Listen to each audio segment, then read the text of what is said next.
Yer kürəsində diqqətlə hazırlanmış tarazlıq.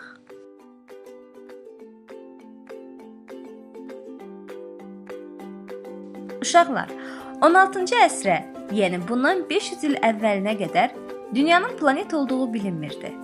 Ancaq bu yaxınlarda aparılan müşahidələr nəticəsində insanlar bu həqiqəti öyrəndilər. Keçən 20-ci əsrdə isə yerin Günəş sistemində yeri dəqiqləşdi. Bu kəşflərə görə Dünya Günəşə olan məsafəsi baxımından 3-cü, böyüklük baxımından isə 5-ci planetdir. Dünyanın nüvəsinin dəmirdən olduğu, mərkəzdəki temperaturun isə 7500 dərəcəyə qədər çıxdığı təxmin edilir. Bu, Günəşin səthindən belə daha böyük temperaturdur. Halbuki, siz bu temperaturu heç hiss etmədən sinifdə müəllimənizə qulaq asır ya da gecələri rahat-rahat yatağınızda yatırsınız. Çünki yer qabığı bu temperaturu keçirmir.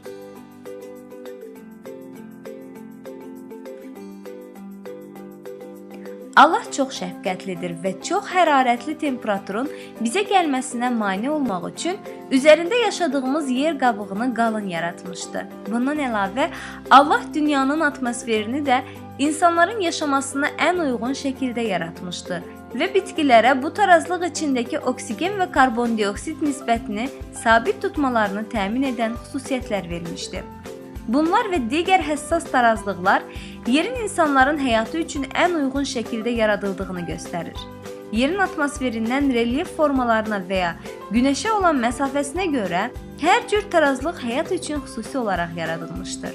Məsələn, dünyamızı akvariuma bənzədə bilərik. Akvarium içindəki balıqların həyatına ən uyğun şərtlərlə yaradılmışdır.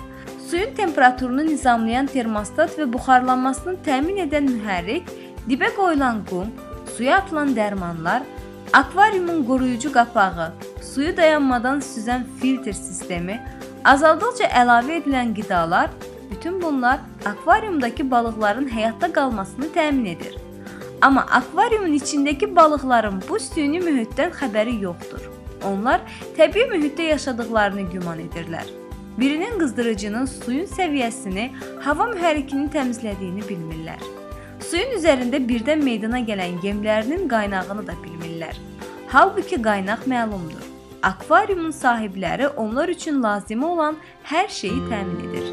Əlbəttə, dünyadakı həyat akvariumdakı həyatdan daha mürəkkəbdir və həssas sistemlərə malikdir. Ağıllı insan akvariumdakı balıqlar kimi heç nə düşünmədən həyatını davam etdirə bilməz.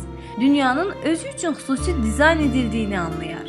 Heç şübhəsiz, dünya üzərindəki həyatı təmin edən bu həssas tarazlıqlar və nizam Allah tərəfindən qurulmuşdur. Ağıllı insan özünü bütün bu nemətləri verən Rəbbimizi tanımaq, onun bizdən nələr istədiyini öyrənmək istəyər. Allah bütün insanlara göndərdiyi kitabda, Quranda bizə özünü tanıdır və bizdən nələr istədiyini bildirir.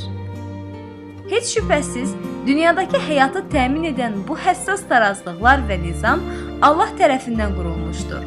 Allah bu həqiqəti Quranda belə bildirir.